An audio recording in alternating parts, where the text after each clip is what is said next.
everybody. Welcome to Saint Misbehavin', the podcast about saints from people who are not. I am your host, Matthew Shadorn, and I am joined, as always, by my co-host, who is a living near-death experience, Anna Domini, everybody. Anna, how are you doing today, Anna? I'm not quite sure how to take that. Do you mean I'm constantly near death, or talking to me reminds you of how precious life is? That's a good point. How precious your life is. Yeah, I was just like, my time must be more valuable than this. This is the constant thought as I talk to you. There we go. I exist as an inspiration to all, just like an antithesis kind of one. Right, like the old Henny Youngman joke. You're not a complete loss. You can always be a bad example. There you go. Are you doing all right then? I'm okay. I'm physically still a husk of the person I used to be. Right. A rotting carcass as I am. It's a good thing that you were only so skin deep, because that's really all that's left. Wow. Yay. Come on. Sorry. I should limit myself to one insult per episode, so I apologize for that. Or at least one insult per 2 minutes of the show, I think. Perhaps. But yeah, I mean, I'm okay. How about you? Yeah, I'm fine. Good. Always glad to hear it. Have you done done look anything? like have you been in a fight with your cat or your razor recently? My razor, yeah. Despite 28 years of shaving experience or more than that. I'm just trying to figure out from that when you started shaving and also how old you are, and I think I have too many variables in my head. I think it's closer to 30 years of just let's say after nearly 30 years. So of you didn't shaving start experience. shaving till you were 20. Interesting. Yeah. Okay, that's not nice. I still manage to cut myself almost every time I shave. Yeah. Well, I mean, I've lived in my current flat for coming up to 2 years, and I still haven't got used to the space limitations of it. Did you bang your head trying to slam dunk a basketball because you forgot how low the ceilings are? Yeah, there's that. But no, also sometimes I'll walk through a door and just accidentally punch the door frame because I'll be swinging my arm in the wrong place at the wrong time.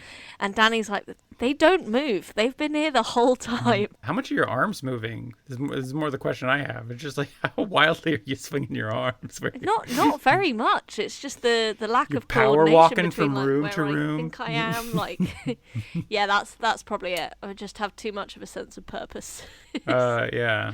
Just punching, So motivated. I walked out a door in my own home this week and turned the corner too fast and slammed my knee into the door frame. Ooh. So I can relate to this. And and I thought that hurt. And then later on it developed quite a bruise. It's still got quite a bruise on there. So yeah, you're not the only one. That happens to everybody. I think. Just being in the wars with your own home. It's nicely surprising, your own home. Anna, have you done anything saintly or had anything miraculous happen to you this week? Or I discovered, quite a miraculous way of providing for myself. Mm-hmm. Have I told you about this before? I can't remember if we've covered this before. If I've edited it out, folks, Anna told me about it before. Every time I've cooked risotto in the past, I've totally messed it up, right? Okay. I don't have maybe the arm strength or maybe the attention span to mix it enough, and all the flavoursome stuff gets stuck to the bottom, and I end up with this very bland rice pudding at the top, right? I'm setting the scene. I'm not saying that's a miracle. I'm just saying that I made risotto 2 days ago. And it is the easiest fucking dish to make. No, it's not, because when you add the water gradually and you're meant to wait for it to all soak. Basically, don't do that. Just throw in I do it in thirds. I add a third of the water. I spin it around a couple times. I come back in a few minutes. I throw the other third. They say add ladlefuls, and I'm I used to do that when I first was learning how to do risotto, and I was like, this is bullshit. And this is the thing that people don't tell you about risotto. It's fucking bullshit. Just put all the water in at once. It's probably fine. Stop invalidating my journey. I'm trying to tell you what happened. Right. I'm trying to save you a life of anxiety, but please go on. Well, it's fine, because the miracle is I got there on my own. Okay. Well, not really on my own. Listen, won't you? You asked about this. So when you add the water bit by bit, I don't stir enough. It gets stuck to the bottom. It comes out super bland. Or just not cooked properly. That's the other extreme. So many dangers. And it takes so much time that you really don't want to mess it up, because if you do, then it's well, I've spent bloody ages on this meal and it's not even that good. But recently I discovered a method promoted by HelloFresh who sponsor a lot of podcasts. So maybe now that I've said this, they'll sponsor us. If you're listening and you work for HelloFresh, please email us at saintmissbehavenpod@gmail.com. There's no G in behaven, but there is in Gmail. That was smooth, right? Okay. So anyway, so HelloFresh have this thing called oven baked risotto, and it's incredible. You just, as you say, put all the stock in at once, and then you start your risotto off in an oven proof dish, and then you pop a lid on and you put the whole thing in the oven for 20 minutes, and it came out perfect. Like, literally beautifully al dente, creamy, amazing. And it's a fail safe. And so the miracle is, so I've actually been using this method for a few months now, a few risotto dishes. But the reason I wanted to tell you about it today is because we had risotto again tonight, and it was just perfect. And so it's like, you know, the proof of like a scientific theory is true if it's, you know, gets the same results every time, or repeatable results. Yeah, this is a repeatable experiment that I found, that like even an idiot like me who's ruined every risotto she's ever touched before it was finished can make risotto using this method. It's incredible. So friends of mine who are listening will have already heard this, because I'm more excited about this risotto than I am about this podcast. Like, you know, most people who have a podcast, they'll mention that like pretty early on in conversation when you meet them. I am like, let me tell you how to cook risotto. And I was a bit nervous about sharing this story because I was like, we've already insulted Italians like every other week pretty much on here. So I'm probably going to add to our antipathy from any Italian listeners. But it has genuinely changed my life, because now, rather than being a huge faff, risotto is just like a really straightforward, easy, yet delicious and nutritious meal. So as it always should have been. I'm glad. Good for you. Good for you, Anna. Listen, really okay, Jesus, right? One of his miracles was livening up a party, okay? So I'd say it's comparable, frankly. All right, fine. That's good. Judge me. What's your one then? What have I done that's saintly or miraculous? I'll tell you, the saintly thing that I have been doing is dealing with a toddler who gets very upset about everything now, and I don't know why. And it's been very hard to deal with. You get him up in the morning and he's upset, and you try to give him breakfast and he's upset, and you try to give him his 4 Weetabix and he seems happy with that, but then you try to put milk on his Weetabix and he gets upset about it. No wonder he's so big. That is a lot of Weetabix. I know it's a lot of Weetabix, but Danny, it's who is a full-grown man, only eats 3. 3 Weetabix, yes. We all are aware of how little Danny's little tiny stomach can hold. Anyways, like, he's been really tough recently because he gets upset with a lot of stuff. Oh. You know how it is. It's like he's lining up his cars, and if you move one of his cars, or if he has a balance bike, and like today he was trying to hold one car in one hand and his milk cup in the other hand and try to ride the balance bike, and he didn't understand how he has to hold on to the handlebars. That is annoying. And we're just like, but I was like, if I tried to take the things from him, then he was really upset. You were the asshole. He was upset again. Yeah. So it's been a lot to deal with him today, and the last couple of weeks have been really hard. But you know, I've got a transatlantic flight with him on Tuesday, so let's see how that goes. So he's going to be everyone's problem. Yeah, let's see. I think that's going to be so much fun. It'll be like a pilgrimage filled with trials. It's going to be a tablet filled with Bluey episode. That's going to be.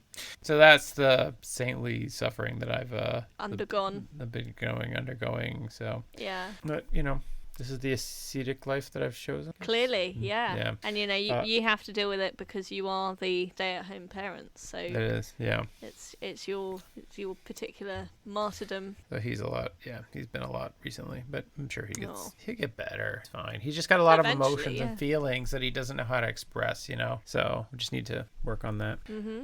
Anyways, so Anna, today is January 22nd, 2023. Who is today, Saint? Well, today we're looking back to the 20th of January, which is actually today. What? Okay. I don't know. That's just what I got.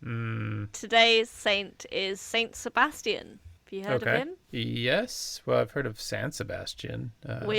Which is just Saint Sebastian in Spanish. Yeah. I think I've been to Saint Sebastian in Spain. Maybe your visit will have given you clues as to To what's coming up then? But I don't know much about him. What's the deal with Saint Sebastian? Is that how we're starting the hagiographies now? Just, so what's his deal? What's that guy all about? Yeah. Okay. Well, we are in the 3rd century. Mm-hmm. So he lived from approximately 255 to 288 AD. Okay. So pretty long time ago. Oh, he died when he was 33. Just Same like as Jesus. Mm. Oh, good for him. Well, I mean, not good. That's way too young to die. When are you saying this is when we should all aspire to die? Yeah, it's like, guys, listen, as somebody past 33, it's not worth it. So it's all downhill from here. If you can get martyred at 33, I recommend taking that out. Before the back problems really start kicking in. Yeah, no, don't do that. Life begins at 40, they say. I don't know about that, but well, maybe if I die at 33, then there won't be any more podcasts. So yeah, but we still get 3 more years of podcasting out of you, so yeah, that's good. 3 and a little bit. Yeah, so we probably get, I mean, the premise will probably run its course by then, so. Yeah, well, I don't know, there are lots of saints. It's really up to when you get bored. But anyway, so this chronograph of 354 describes him as a martyr, spoilers, and identifies his feast day as the 20th of January. So I guess, like, we're not giving you any notice to celebrate it this year, but you'll have, like, so much notice to celebrate it for 2024. 363 days, guys. Get on it. We want to hear all about your wild Saint Sebastian's Day celebrations. So a saint called Ambrose of Milan also mentions Sebastian's cult in his commentary on Psalm 118, which is dated to the end of the 4th century. And the earliest full biography is the Passio Sancti Sebastiani, which is thought to have been written in the 5th century by an unknown author, although that was also previously attributed to Ambrose. So wait, like when it says that he does a commentary on one of the Psalms, and then he drops in Saint Sebastian's cult. Like, we've had this before where it's just like, and then he mentions it, but it's just like, does he mention it in a good way, or is it just like, and Saint Sebastian's cult, who was totally off base about this psalm, interpreted they had no idea what totally wrong. They were dumb. I mean, like, capital D dumb, these guys. I don't even know what they were thinking when they read this. But any press is good press, right? Yeah, well, exactly. I mean, if we were mentioned in a commentary on any of the Psalms, good or bad, we would have made it, you know? Yeah, we would. Because I don't think anyone is using this as a resource for their theology degree. I sure hope not. I can't wait till we're cited in a bunch of theological papers, people's dissertations and doctorates and things like that. Well, we're both very wise, so it's surely only a matter of time. Anyway, I don't know anything more about the context of that commentary. Psalm 118 says, "Give thanks to the Lord, for he is good. His love endures forever." So... And Saint Sebastian's cult was like, that means that he has incredible stamina in bed. His love endures forever. It's just like, he's a great lover, God. And you would hope that God would be the best lover, right? Like, if you've got all those powers, right? What's the point? You know, if you can't satisfy a woman, what is the point? But man is made in God's image, and men are bad at. That's true. Hey, so yeah, whatever. that's a good point. There's some joke in there. I don't know. Yes. Not me. I'm pretty good at it. I'm like, the experience that you have with me is of being a thoughtful person, right? So you could see how. You know what? Let's not talk about this. People never want to hear about their parents' sex lives. Okay. Okay. Let's just move on then. I turned it back around. Made you feel weird. You made it gross. Yeah. You made this talk about sex really gross. Yeah. Why'd you make it? I was just trying to explain how I'm a really generous lover. Oh well, everyone wanted to hear that, so that's just I just gonna put it out in the public record. Please do not put it out anywhere. Anyways. Oh, come on, that deserved more. Okay. Little is known about Sebastian's early life. According to legend, he was a Christian born in Gaul. In 283, he went to Rome and joined the Roman army under Emperor Carinus, so that he could assist Christians who were being persecuted. Wait. So he was kind of undercover, I guess. Yeah, I was going to say, he's infiltrating them from the inside. Yeah. It's a bit like my dad is a really lazy and unambitious guy. He doesn't listen, he told me. So he says. He's a diehard champagne socialist, but he works for a council that has consistently been run by the Tories for like the last 30 years. And he's like, well, I'm doing good by being really crap at my job because I'm making the Tories less efficient at Torying. That's his justification. But by bringing his like anti-talents to he's taking them down from within, which is what Sebastian was doing. If they're like the right wing in America, they're actively trying to destroy government as part of their platform. So wouldn't your dad be playing into the I think Tories I think they're less they want to privatize stuff, right? And they more just want to make profits for their friends. Right. So the thing is, if they make government not work, this is the thing that the Republicans do, which is like, they're like, the government doesn't work, so we should privatize everything. Everything should be done by private companies. Right. Because private Whereas companies the Tories work. are like, let's privatize this thing. And my dad's like, let's be really slow and inefficient about this. Right. But then, he's making the government worse. So he's like increasing the case for privatization. No, I'd say he's making the enactment of the conservative ideology worse by slowing it down. I don't know. So he goes to Rome in 283, right? So this is like 5 years before he's dead. Yeah. Okay. So like, what was he doing for? Yeah, what was he doing for those 28 years beforehand? Nothing? Hanging out in Gaul? Guess not. Well, look, Matthew, this is clearly a tale to inspire those people who, like us, are not child prodigies, haven't made it. You know, all those inspirational memes that's like, I don't know, Meryl Streep didn't get cast in a film until she was 60. This kind of thing. It's That's like, not just true. because... No, I made it up.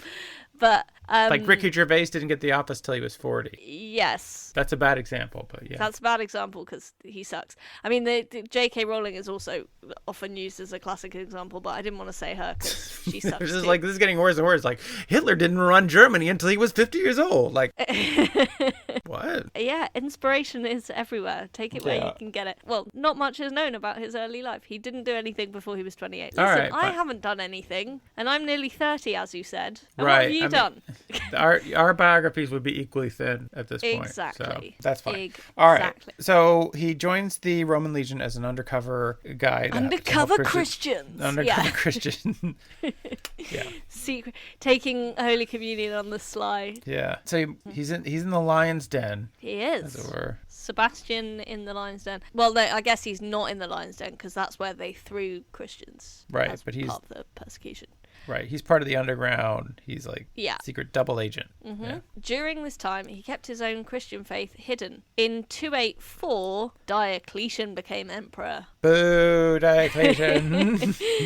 Good. I'm glad you pay attention. And Sebastian was like, "Oh, this is the guy from those Diocletian persecutions. Oh man, this is bad. This can't be good. This can't be good at all." The persecutions happened when Diocletian was emperor. I'm not sure Right. it was... No, I know. That's the joke I was making. Okay. So yeah, Diocletian became emperor and made Sebastian a captain of the Praetorian Guard. So clearly he was very good at keeping his faith hidden. There's one guy I know who hates Christians as much as me. It's Sebastian over here. Like, you know, we've all lied on our CVs, right? Right. Just like the essential criteria for this job included must hate Christians. Right. And he's like, yeah, Do you sure. think there was like a form that he filled out? It was like, "Are you a Christian? Yes or no?" And then he like- kind of looked around sneakily. No. And while sweat drips off his brow. Yeah. Yeah. They're like, "Pee in this cup. We have to see if you're a Christian. Yeah, when did you last drink blood? Is there any communion wafer in your blood? In your urine, rather?" Anyways. I don't imagine it was that they had that advanced science then Probably not. to do drugs testing, but who knows, maybe they did. No, they were Romans. They just drank it. They're weird, those Romans. We're testing this for traces of Christianity. Yeah. What? What?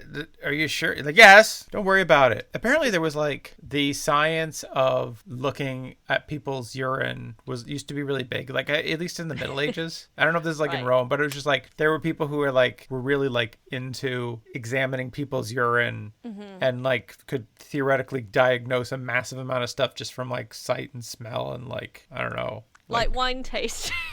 I don't think tasting was part of it. I hope to God it wasn't. No, I know, but is it when you say like the smell and stuff? I'm imagining like, yes, there are notes of urinary tract infection here, gonorrhea. I'm getting top notes of ammonia. See someone. Have you been drinking a lot of coffee? I'm getting some darker notes in here. There you go. Anyways, yeah, getting a real good sniff of it. So maybe they could test. And it doesn't matter. Okay, so Diocletian makes him a captain. Yeah, and according to tradition, while in this role, Sebastian learned of two brothers named Marcus and Marcellianus for... Marcellianus? Stop it. Is this the Crispin and Crispinian thing again, Yeah. where they were like twins and they're just like, I guess we'll just make this guy extra the other guy? I bet their dad was called Marcus, and that he couldn't call them both Marcus, so he just kind of extended out the second one.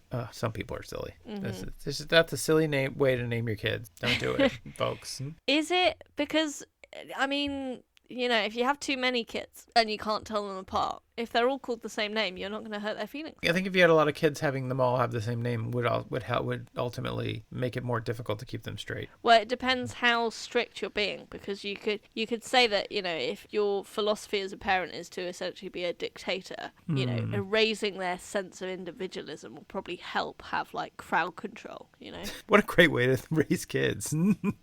I don't like your parenting theories here, Anna. The fact that you want to start a family one day is a disturbing terrifying proposition. I'm not saying for me. that's what I'd do. I'm saying, if you're the kind of person who gives your children the same name, you probably have some pretty crazy ideas about parenting. Like George Foreman. He named all his kids George Foreman. Really? Yeah. Oh. And Will Smith and... Oh, Jada Pinkett Smith. Jada, yeah. That's pretty funny, though. Anywho, so these two brothers had been imprisoned for their faith. They were from an important family, but had been arrested for refusing to sacrifice to the Roman gods. Their parents, not actually called Marcus, Tranquillinus and Martia, similar, Okay. Yeah. visited them in prison and begged them to renounce their Christian faith. You can't do this one thing for me. You can't not get executed just for me. I went through 36 hours of labour for you guys, and now you're just throwing it all away, not pretending not to be Christians. I thought of 1.5 good names for you, and you can't not get executed here. Just go sacrifice a bull. It's like you're killing your mother over here. Mother's work is never done. Risking his cover, Sebastian revealed to the prisoners in the jail that he was also a Christian and encouraged them to keep their faith, even if it meant dying rather than denouncing Christ. That's a real easy thing for him to say. Yeah.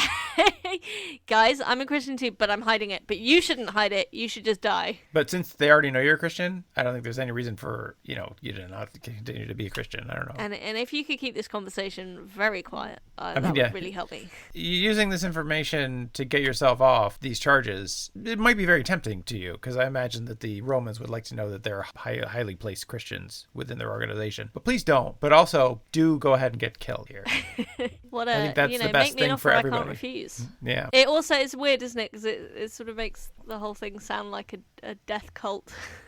Yeah. Like, guys, if you want to be really good Christians, just gotta die. This is the thing that I'm learning more about early Christianity, which is that, like, a lot of people were in it to win it, so to speak. And by win it, I mean get martyred. Yeah. Like, that was kind of the end goal. Well, here we are, 1,700 years later, talking about them. So, Yeah. Well, You I know, know. Are these more- guys saints? from what I can tell, Marcus and Marcellianus were not saints. Oh, well. But maybe they were like collected together as like under an umbrella of like early martyrs or something. Yeah. But they're not Wikipedia worthy. Oh, okay. So Sebastian's in there. He's like encouraging them to become martyrs. Yeah, encouraging them to go die. Like, that's such a fucking rug pull, too. It shows up, it's like, guys, hey, psst, hey, I'm a Christian. Yeah. Like, oh, It's like, thank God. Can you You're get gonna us get us out out of of here? No, but I just want to let you guys know I really respect what you're doing. All right? And I want to just say, hey, here's a big thumbs up from Sebastian. All right? Captain Sebastian, I'm going to go home and sleep in my bed at the end of it, but I'll be thinking about you. Huh? Also, tomorrow I'm going to call you a disgrace and spit in your eye, but I'll have my fingers crossed. Yeah, So- but like, look for that wink. I'm gonna wink my like, what? Oh, you guys suck. Wink. Anyways, and then I will be whipping you. But no, I didn't totally really agree mean it. with you. Well, his preaching was apparently so persuasive that he successfully converted the brother's parents, the jailer, and 16 prisoners to Christianity. Sorry, was not being very sneaky about being a Christian at that point. But again, if you converted the jailer, right, surely at that point you'd be like, just set them all free. And then also, like, these guys are in jail, right, for being the thing that you can encourage everybody else to convert to. And it's just like... It's like, I'm just in jail for a bit of petty theft. I'm getting out. That's the other thing is... It's like, no, now you're a Christian, so you're also going to die. Those 16 other prisoners, they were like, I was in here for jaywalking, and now I'm being executed? Shit, this was a bad time to convert. It was not a good time to convert. Yeah, it just seemed like the jailer could just be like, you know what, I'm with you guys now. You guys, I'll get out of here. But at that point, if I was one of the 16 people, I'd be like, oh, but I'm a Christian too, sir. You want to let me go as well. And it's like, you're a murderer. Maybe the jailer got converted first. The 16 prisoners were like, oh, yeah, me too. And then Sebastian was like, oh, by the way, this doesn't mean you're getting out of here. Sorry, everybody's got to go. And now the jailer and the parents need to get in the cells as well. Sorry. I don't want to do this, but it is my job. So I'm going to have to arrest you all. Yeah. Sorry. He's but if you could have not mentioned to the judge that I'm the one who turned you into Christians, that would be super too. Sorry. Yeah, it's a weird one. It feels like he's kind of, crossing a picket line in a way. This just, I don't know. I think this idea of like people tearing down the system from the inside is just like, well, you're still part of the system, so destined to fail. Yeah. Maybe that's not going to work. Well, this is what happens, you think you'll change the system, and then the system gets you, doesn't it? Changes you, man. Yeah. 2 of the other prisoners were also miraculously healed of ailments as they converted. Neat. So, well, it's nice to know that they'll be in such great shape when for they're their crucified. last 2 days on Earth. Yeah. I can finally see. I'm going to go out and experience all the beauty of the world. It's like, oh, I can see. Oh, wait, what's that big wooden cross? Huh. That's a weird thing to see. Oh, dear. Yeah. Little bit pointless, you could say. Yeah, I'm not getting any of this. I don't, it's just... He died doing what he loved, not being ill anymore. I mean, at this point, you have 21 people inside the jail. I don't know how big this jail is. But it seems like, I don't know, jailbreak? He's going to be like, guys, look how good I am at persecuting Christians. I just made more Christians just to put in jail. See, this is classic cop behavior. He's really juking the numbers. He's like trying to get his numbers up. Yeah. He's like, I suddenly got all these guys for being Christians. They weren't Christians when they went in, but... it's a scam. I got a gift of gab here, yeah. So...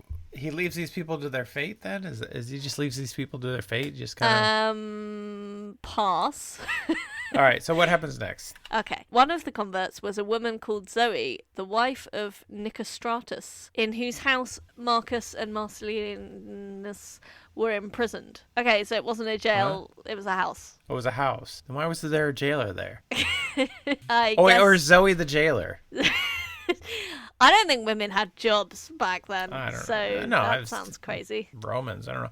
Also, like, why are they being jailed in a house? Like, this is a house very arrest. Weird... Maybe house there arrest. were so many Christians around that needed to be persecuted that they didn't have enough jails for all of them. So they would just put out as like, anybody got a spare room that we can turn into a jail cell for Christians? Maybe, yeah. They're harmless. They're so easy to kill. Yeah, I'm a bit confused now, to be honest. So what was Zoe's deal? Zoe had been mute for 6 years as a result of illness. But when she heard Saint Sebastian's preaching, she fell at his feet and prayed to him using hand gestures, which I imagine is just this one, right? Yeah, right. The one praying hand gesture. If you guys have seen the praying emoji, then that's basically what. That's what she did. So he could tell she was praying. Sebastian prayed for her, and her speech was miraculously restored. According to the Golden Legend, 78 people were eventually converted. Must have been quite a big house. This. Yeah, wait. These numbers keep going up. These numbers are getting really inflated. And then there's just like a bunch of people walking by, and suddenly they became converted, and then they went home. If the 16 each convert like 4.5 people. Yeah, that math works out. Gets you to 78, I think. Something like that, yeah. It's up there. So when the news of this reached the governor of Rome, Chromatius, he sent for Sebastian. Sebastian healed the governor of his own illness and instructed him in Christianity. Chromatius had himself and his son baptized. Like Chromatius is like, what are you doing out there, guy? This isn't what you're supposed to be doing. Yeah, he called him in for his, like, you know, work assessment. Yeah, give me your sword and your badge. You're through here. Like, Sebastian is so good at talking his way out of situations. Suddenly, this guy is a Christian too. Like, man, this guy's good. That was pretty much his deal. Just converting his way out of trouble. Yeah. So he converts himself out of like speeding tickets. Yeah. Converts himself into like clubs. He's like skips the line. Yeah, it's like, excuse me, do you have ID? Have you heard the good news? You know what? Yeah, a good Christian boy like you go right in, sir. Didn't have a TV license. Yeah, he's skipping out on checks. He's like converting waitstaff, and then he just like walks away. And they're like, "Wow, it's great that we're." Wait, did that guy ever pay his bill? Oh shit! What a great way to live. Yeah. The original freegan. So he healed the governor of his own illness. This guy Chromatius left his governorship and himself became responsible for the conversion of many others to the faith. Now it seems like if you're in this position of power, being the governor of Rome, kind of the capital of the world at that point. But he's not the emperor. Yeah, but still, it feels like you're a powerful person, and you can maybe do a lot as the governor of Rome. Yeah, you'd think. But he decided that the best thing would be if he fled to the countryside with the newly converted Christians. I never liked being governor anyways. I like the title, but it was too much work. Yeah, pretty much. So, yeah, he didn't start a revolution. So, yeah, he decided that he should go to the countryside with all the newly converted Christians for safety, while Sebastian would stay in Rome to continue helping those being persecuted and in prison. I'd say he'd done enough by this point. He certainly has gotten the numbers up. Like, I'm not sure he's the best guy to leave with with the persecuted Christians. Now, wait, does everybody know, like, did he blow his cover? So when he goes back, is he still like a captain in the Roman army? Yes. So I think only the people he converted knows. Oh, no. Okay. That's getting to be a huge portion of the Roman population at this point. Yeah, but if he converts everyone, then there won't be a problem. Turns out, wait, was everybody in the Roman army a Christian? Everybody. Oh, fuck, what were we doing? This is all for nothing. The priest who baptized Chromatus was called Polycarp, which is apparently not a Pokemon. Okay. That's just a fun aside. Sebastian remained in the emperor's favour for another 2 years, keeping his Christian faith hidden. During this time, many of the converted Christian prisoners were martyred. So, good job, Seb. Hey, it's great to see you again. Anyways, if you can get up on this cross for me, I got a lot of these guys to get through today. And remember, don't say a word. You said goddamn word. I don't know what threat I've got, really. I'm going to crucify you. That's the thing.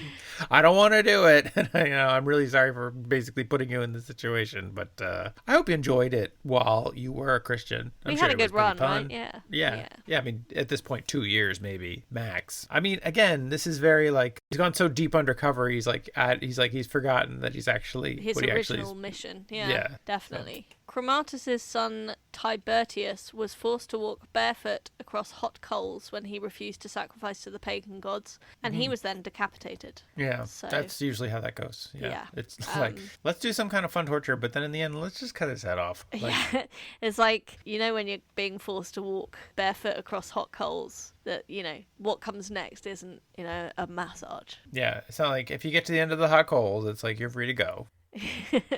I mean, at that point, you're just like, just cut my head off. I know what you're going to do. Yeah, it's like, walk across it. Like, what's going to happen? You're going to cut my head off, aren't you? You're going to cut my head off? You're just going to cut my head off, right? Why don't we just skip to that? Why don't we just do that? All right? Why don't we save everybody a lot of trouble and me a lot of annoyance just walking across these hot coals? And also, you're going to have to smell my burning feet, all right? That's not going to be pleasant for you either. So why don't you just cut my fucking head off? I'm thinking of you here. Trying to make your life easier. It's a real win-win for everybody, all right? So just cut my fucking head off, huh? You got a sword. I can see, you're like looking at my neck. You're touching your sword. I know what you're thinking. You just cut my head off. Just do it. Can we just fucking do this?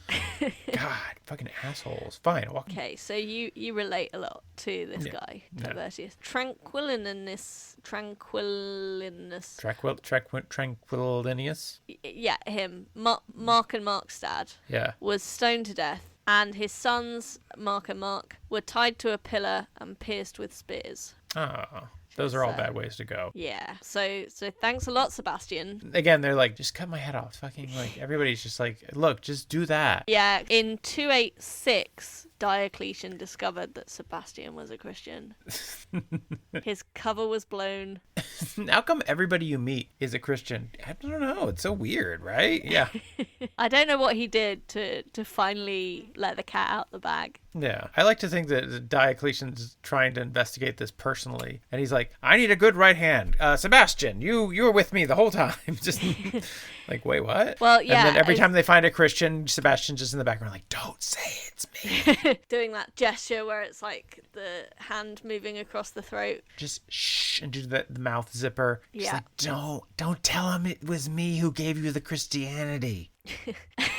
Yeah, so I don't know how he discovered. Maybe he followed him into a church or something and saw him taking communion. But he was said to have felt very personally betrayed by discovering Sebastian's secret. You were my best friend. You were my favourite persecutor of Christians. Yeah. So he ordered for him to be taken to a field and bound to a stake where archers would shoot arrows at him. According to a passage from the Golden Legend, he was left, quote, as full of arrows as an urchin is full of pricks, which I think as a phrase could be updated. You could be like, as full of arrows as Parliament is full of pricks, or a Porsche. Perhaps. Yeah. This is a good one. Thanks. I don't know. I don't know what.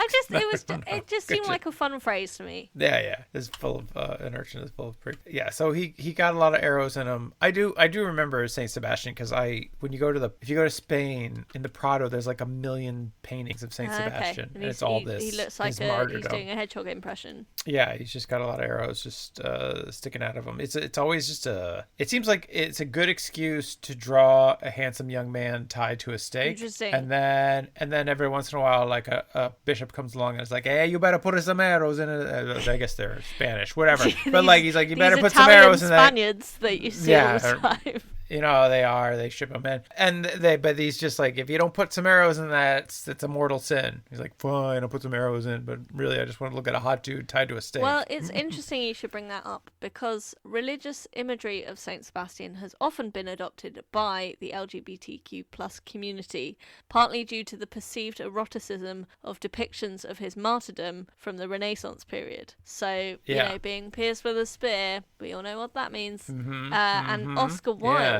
He's got a lot of pricks going in him. You know what I mean? Yeah, that's what I'm saying. Guys, I've been telling you, there's a lot of these paintings. Have yourself a nice Google and a good wank with safe search on. No, taking their safe search right off. It's gonna be. I mean, it doesn't matter. It's all like somebody walks in on you. I'm looking at fine art. And yes, my penis is also looking at fine art. That's why it's out. It's a very cultured penis. It just appreciates it. Yeah. Does your Willie not do that when you are, having very sophisticated ideas? Yeah. Oscar Wilde reportedly took the name Saint Sebastian after he left prison. It's like an alias. An American author called Richard Kay in 1996 writes, contemporary gay men have seen in Sebastian at once a stunning advertisement for homosexual desire, indeed a homoerotic ideal, and a prototypical portrait of a tortured closet case. Because I guess, he was hiding his Christianity. He was hiding his Christianity, right? He was in the closet about being a Christian. Yeah. But then he, converted a lot of, as all gays do, converted a lot of people. The agenda. No. The famous agenda. The famous gay agenda. Yeah. We all know it. Yeah, we're saying that. It's like he's out there. He's finding, vulnerable young people in jail. Anyways, all this is very problematic. I don't mean it. Yeah. We're trying to say it ironically, but just in case that's not clear, we are. I feel gross about saying it ironically. So. Well, you did. So well done, you. Anyways, but it's okay. So so like the idea that he's hiding his true identity amongst people who want him dead. Mm-hmm. That I can see the metaphor, or who don't want him dead or don't approve of his lifestyle. So, yes. Yeah. And again, these pictures are hot as shit. It's always like a dude with like. Also, I guess perfect the bishop came in and was like, hey. Put a strip of cloth across that penis because that is obscene. Then because they always are like, it's just like a totally naked dude with just like the slightest loincloth or whatever and just full of arrows tied to a post. It's just it is. It gets you hot under the collar. It does. You're just like, you go to the Prado. That's what they say. Come to the Prado, leave with an erection. That's.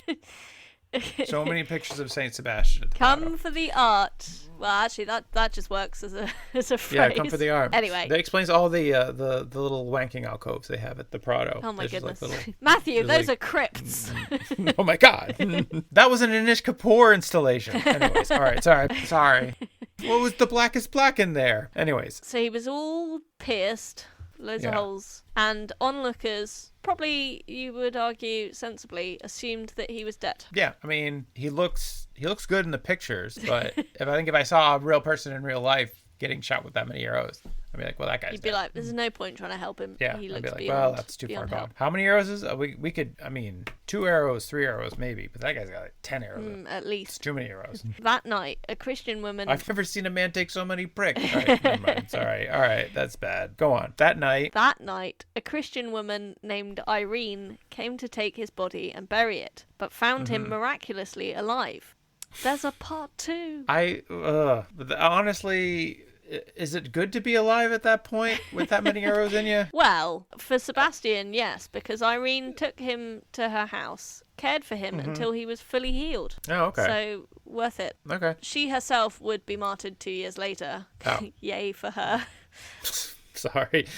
Again, another great conversion for Sebastian. Yeah, I think she was... Was she a saint too? Yeah, she's a saint. Oh, Saint Irene? Her day is April the 3rd. Okay. But really all that's known about her is that she found Sebastian. Oh, I was going to say I'm going to save all my come on Irene jokes. No, use them now. Okay. Was that it? That was it. That was kind of the whole thing, yeah. Very good. If it comes up again, I'll try to figure it out. Right. I'm not sure it will, but okay.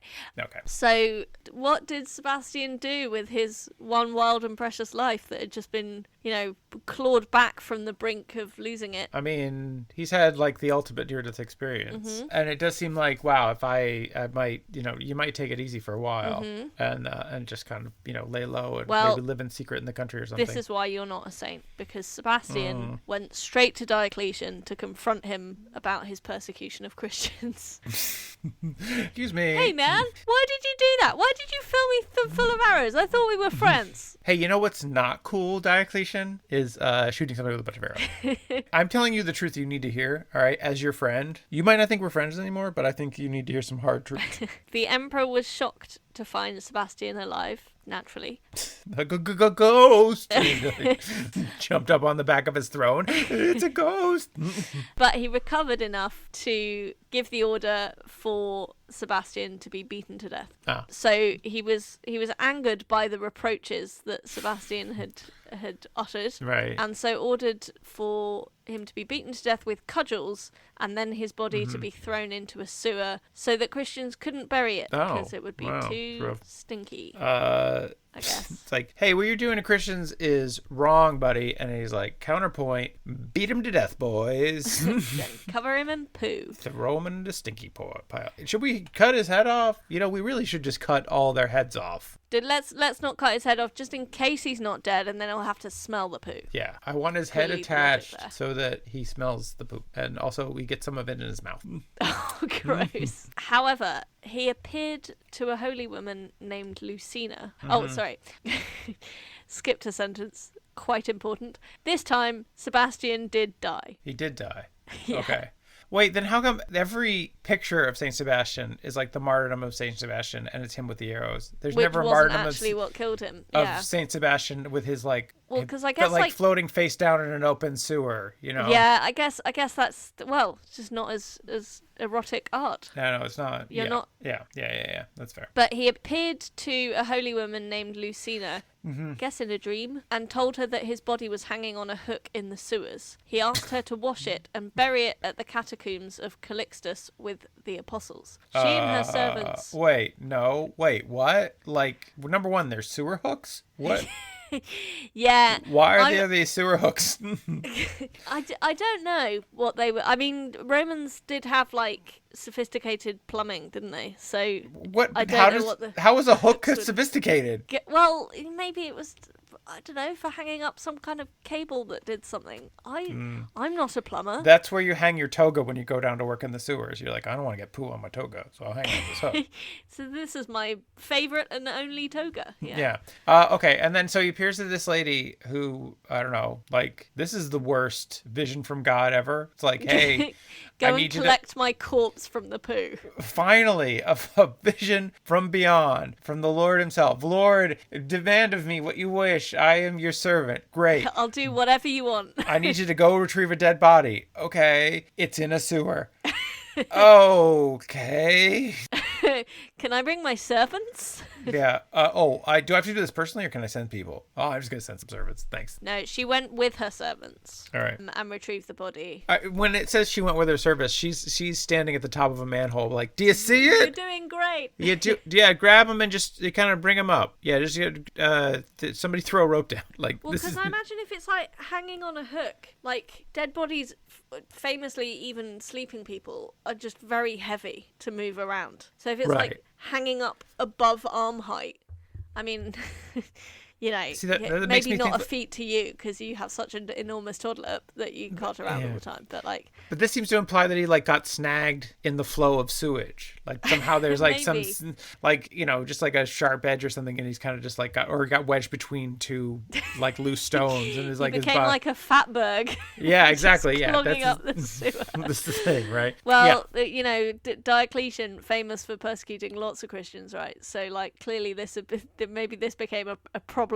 It's just like the sewers were just clogged with corpses. Yeah, the servants are about, there's a lot of Christians down here. Just grab anyone. Does he have any defining features? Well, he's got a lot of scars. Yeah, there's a couple arrows still sticking out of this one. I don't know. So she and her servants managed to retrieve the body and did as he had asked. So yeah, he was buried, I guess, with the other Christians. Where was he buried? The catacombs of Calixtus, which let me see if I can find where that is. Sure. It's now where his basilica stands in Rome.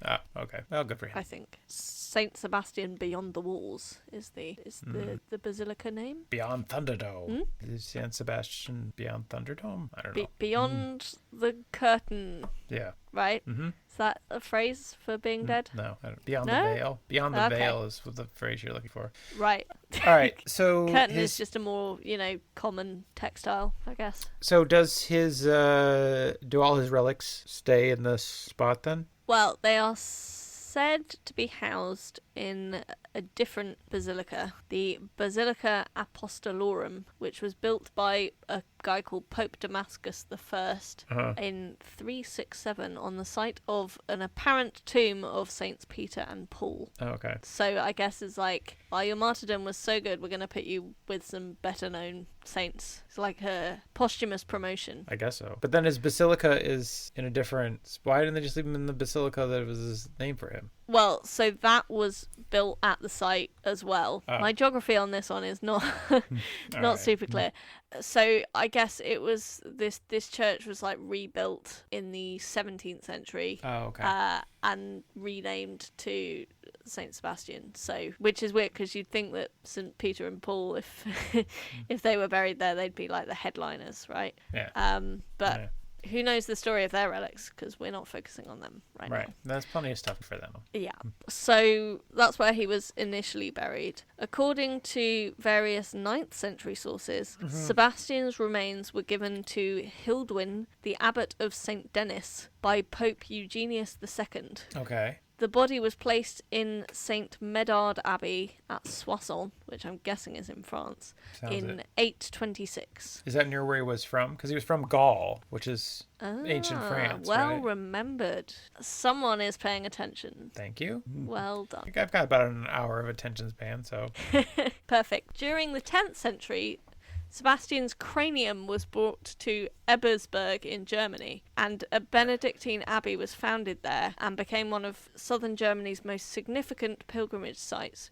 The cranium was encased in silver and was used as a cup to present communion wine during the feast of Saint Sebastian. Okay, see, this is what I was going to say. Like, you're saying cranium. Do you mean skull or do you mean, like, the top of the skull? Because cranium makes me think it's just the top of the skull, which it sounds like that's the case. Yeah. So makes a great cup. So it's not even that they took the skull. They just took part of the skull. Bit of the skull, yeah. Very weird. And also... Is that the weirdest relic? I'm not sure. It's getting up there. I mean, the fact that they have the silver-plated bowl made out of the top of Saint Sebastian's skull. That is pretty And weird. then they drink out of it like fucking badasses. I mean, that's... Sounds pretty Viking, doesn't it? Yeah, it does, really. I mean, it just seems like something you'd more want to do with your enemies, not people you like. But again, at the same time, like, hey, Sebastian loved having a good time, so... Miraculous properties. In the hagiography, as we saw, Sebastian performs miraculous healings, and him surviving the first execution attempt is seen as a miracle in his life. But posthumously, Sebastian was also associated with protection from plague and pestilence, particularly during the late Middle Ages. According to the chronicler Paul the Deacon, Rome was freed from a pestilence in 680 through Sebastian's intervention. How did that work? Did they just I guess he just interceded. All right, fair. They prayed for him. The Golden Legend claims that the Lombards were afflicted by a plague during the 8th century. No. So I guess people in Lombardy. Right. And it was stopped when an altar was erected in Sebastian's honour. I am regretting the phrasing of that, given what we were talking about earlier. It's fine. So next time there's a pandemic and we're not prepared for it, could try building an altar to Sebastian. See if it works. I mean, I guess it's a waste of time and resource, but I mean, other than that, it couldn't hurt. I mean, what, like buying loads of useless PPE because your friend wants a few £1 million? Oh, well, I guess it's a maybe better use of time. Maybe than we that, should start an altar building pyramid scheme of some kind. Right. So then the next pandemic comes. Yeah, if we could become well connected to higher up government official, and then we're maybe through my dad. Yeah, maybe. If he pulls his finger out. Pride of the Tory party. So yeah, that's pretty much it. Stopped a couple of plagues. That's pretty impressive. Yeah. Yeah. Have you ever stopped a plague, Matthew? Sadly, no. Well, not. No. I mean, you did fight Maybe against one with like your whole family being ill a few weeks ago. Yes, bad. Yeah. So you can relate, I guess. Mm-hmm. But yeah, so based on all that, can you guess what his patronages are? Is he the patron saint of double agents or people undercover? He should be. No. But no. Okay. Is he the patron saint of encouraging people to die? Just like, really? Because he was just well, really like I mean, getting those martyrs, and he's just like, hey, you're doing a great job. You should really get going with that getting killed there. We're all proud of you. Encouraging martyrdom. Maybe like the modern community equivalent would be just like being at peace with death, or like, you know, one of those bereavement counselors. I don't know. Right. He was a one-man hospice that Saint Sebastian. Just not very effective at actually, you know, treating anything. He would just hype up like, you're gonna die, it's so great. Yeah. Is he the patron saint of converting your way out of situations? You just convert enough people. The gift of the gab. He's just like, he's just such a convincing. He's a real confidence man here. He's just getting people. The patron saint of confidence tricksters. Yeah. Not according to this list. No. Is he the patron saint of confronting your friends when they did something shitty? Because he confronted Diocletian. Well, he's a patron against enemies of religion. Okay. So all religion, or just Catholicism? I guess probably Christianity, but in the Catholic list, it's religion. Religions, so, but it's kind of just. But obviously, there's only one true one. Yeah. So also, he is patron of dying people. Oh, okay. So convincing people to die was not far off. Yeah. Sorry, I missed that earlier. Is he the patron saint of homoeroticism? Just when things are real. I think we've touched on this before, Matthew. Sexy and. I don't think the Catholic Church recognizes any LGBT patrons. But they can acknowledge when things are just like hot, right? Well, the thing is Sebastian was an adult boy. Oh, wow. So Yikes. would not have appealed so much to the establishment. Gee, talk about hot take there. What about sewer workers? Is he the patron saint of sewer workers? Or like people just go... Patron saint of people who dig in shit. Yeah, people who go sewer fishing? Sound like your people, Matthew. Yikes. What? It's just making me think of that time you made me collect wood on the street. That was for a good cause. He is not a patron of sewer workers, although he is a patron for plague victims, which I guess if you were to draw a Venn diagram of people who worked in ancient Roman sewers and people who had some kind of disease, probably quite a big crossover there. You know, actually, I was listening to this thing about the Black Plague, and they said that surprisingly, people who worked in sewers had fewer instances of plague because they took regular baths because they smelled so much. But most people weren't taking as many baths, so then they were getting more exposed to fleas and things like that were plague carriers. Okay. So actually, you know, the sewer workers were the cleanest of all. Surprisingly, yes. So what were his patronages? So is there a real ironic one like archery? Yeah. Always the way. Archers, arrowsmiths, and fletchers. I'm not sure the difference between an arrowsmith and a fletcher. I think the fletchers just does the fletching, the feather bits at the end, right? Which I guess is a particular skill to like making. So the arrowsmith brings it all together. Yeah. So like the arrowsmith is working the shaft, and the fletcher is down at the bottom, kind of. Oh my goodness! With the feathers. You said that on purpose, didn't you? Okay. Yeah, it's called. That's how comedy works. Oh, thank you. I'm still learning. Yes. He's a patron of soldiers. Again, I guess he rose in the ranks. But only soldiers who aren't really into the cause. Yeah. Like kind of half-assed soldiers. What, like conscripts? Right. Or people who are just following orders, I guess, but not really doing what they like. I was like, well, I don't agree with this, but I got a job to do. Well, I guess, you know, everybody's got to make rent. Another horrible, ironic one, pin makers. Oh, come on. Yeah. Anything. He's the patron saint of pricks, is what we're getting at. He's the patron saint of stabbing. Talking of pricks, he is also a patron of police officers. Hey. ACAB. See, like cops are class traders. He is, as a Roman centurion, he was a faith trader. Right. Yeah, definitely. And lead workers. Okay. So maybe that's related to sewers? I don't know. Maybe. They apparently a lot of the water system of ancient Rome was all the pipes were lead. Well, there you go. It's considered to be potentially one of the reasons for the fall of Rome is that everybody had lead poisoning. And it was kind of insane at some point. Look at you with your trivia this week. I know. I'm pretty smart. Someone's been boning up.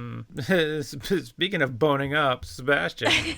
Well, again, going back to the horrible irony, hard pointy things, he's also said to be a patron of hardware stores where you can find lots of nails, pointy, sharp things. I don't think any martyrs are really good. It's a lot of nails, a lot of hammers, a lot of just various implements. Yeah, it could apply to anyone, really.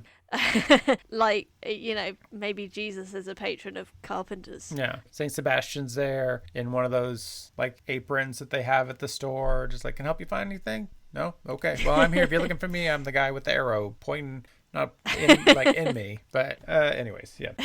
And lace makers, which I don't know if that has something to do with the fact that both him and lace have lots of holes in them. Hey, I don't know. He's not our first lace maker saint. I forget who else. He's at least our second. Yeah, there are quite a few. Like, I didn't realize that lace makers need that many saints. Is it that dangerous a profession? Oh yeah, Teresa of Avila again. Yeah. Holes and Francis of Assisi. There you go. Yeah, see? Yes, it's strange because, you know, I've not come across any patron saints of university administrators, and personally that seems rude. Yeah. But he's also patron of lots of places in Brazil, somewhere called Hunksy in Germany. Where all the hunks are. Hey. Appropriately. Yeah. Anyways. Lots of places in Italy, Saint Sebastian in Puerto Rico, unsurprisingly. Oh, right. San Sebastian is the capital of Puerto Rico. That's the San Sebastian I think I was thinking of. Ah, there you go. No, wait, that's not the capital of Puerto Rico. Now I got to look this up. I got to double check this. San Juan is the capital of Puerto Rico. I don't know what I'm doing. Oh, you were doing so well with your trivia. I don't know what I'm doing. Now you've just misinformed. Now I feel like an idiot. Yeah. Well, you should. My apologies to the fine people of Puerto Rico. I hope you achieve statehood soon. Another group of people that we've just alienated. Yeah. Good job. He is also often associated with the Olympics but he's actually a patron of athletes rather than officially a patron of the Olympics. I guess because of the archery events. Yeah, I was gonna say, you know, being like the target of archers would be quite an endurance kind of event, you know, having loads of arrows going you. I guess, I don't know. Seems like really... it would take quite a lot of athleticism. I will say that in all the paintings I've seen of Saint Sebastian, he looks in really good shape. Like, he works out. So like he works out. Like he's an athlete. He has an athlete's physique, you know. There we go. So maybe that wasn't based on his actual achievements, but just on what people like to imagine he looks like. There you go. Fair enough. Cyclists in particular as one of the subgroups of athletes, and various ones against disease and disability as well. Well, he's a patron of disabled people, I should say, not against disability, because you know. But so pretty exhaustive list of patronages. A lot of responsibilities. Yeah. He's busy up there or down there. Somewhere. Depending on... Down here? Yeah. You mean down there in the sewer? Yes. Yeah. The sewer that is hell. Well, Anna, do you think you'd ever have cause for Saint Sebastian to intercede for you? I can't think of any situation where he'd be particularly helpful. I feel like if I wanted someone to get me out of trouble, he seems like someone who would get you into more trouble. Yeah. Doesn't seem very helpful. You know, like people in jail, they're just there for a little bit. They then get radicalized and their sentences get much more severe. Yeah. I also, you know, I'm probably quite a flaky friend. I'm not sure I want a friend who would ask me to go and get their corpse from a sewer. Yeah, that's fair. Not sure what I'd do with that, because I don't have servants. So, but if a stranger asked you to get a corpse from a sewer, then it would be helpful to have Saint Sebastian with you on that. Right. I guess so. As far as we know, this lady was a stranger to Saint Sebastian, right? Yeah, that's true. Not necessarily a friend. Well, she was already a Christian, right? Yeah, so she was a Christian, but so they probably knew each other. He probably converted her as he converted most of Rome at that point. Yeah. I bet he had leaflets that were just like, "Do you want to die?" Yeah, exactly. Read on. Looking for a way out. Got a lot of debt. It's basically Squid Game. Yeah. I think that as a cyclist, it would be good. It's good to know that there's a patron saint of cyclists. I did try to take up archery during the pandemic. It didn't work out. Well, as a means of like surviving. Yeah, you know, I was like, I got to start learning survival skills. So I, you know, oh my goodness, took up archery, and no, I don't know. It just seemed like a fun thing to do, and I was like, I got free time now. So, but I wasn't good at it, and I'm also too weak to draw a bow. So I wasn't good at it, and let's just say I have a few scars that Sebastian might have had as well. Well, and the neighbors got really angry. So, yeah, I think if I was ever tied to a post, I guess he'd be a helpful person to be like, am I making this look good? Is this getting my best side? Is this like, is this hot? And Sebastian would be like, no. He'd be like, oh, you need to tense your tummy a bit more, and then that will really, it's like you gotta really accentuate the muscles. Yeah, it's like you kind of want to pose, but like be like vulnerable, but also strong, you know? Anyways, yeah, so I think that would be helpful to look, you know, just if I need to look hot on a pole. If you want to look good when you're dying, he's the guy to go to. Yeah, I think those would be good for Sebastian to be in that. Yeah, and again, you know, for the next plague, also helpful. Definitely. Well, Anna, thank you for bringing me the tale of this hot and bothered saint. This guy who... You sure did want to know a lot about his tale. He's undercover Christian and arrow magnet person. Thank you for sharing this tale with me today. I really appreciate it. Well, thank you for listening and sharing your wisdom and insight on it. I just try to rise to the occasion of... That's not... All right, that was not a joke. I was just saying to You're just so excited. Oh, okay, about you know this, what? All right, just say the thing so we can leave. Okay, have a blessed day. All right, bye everybody. Bye.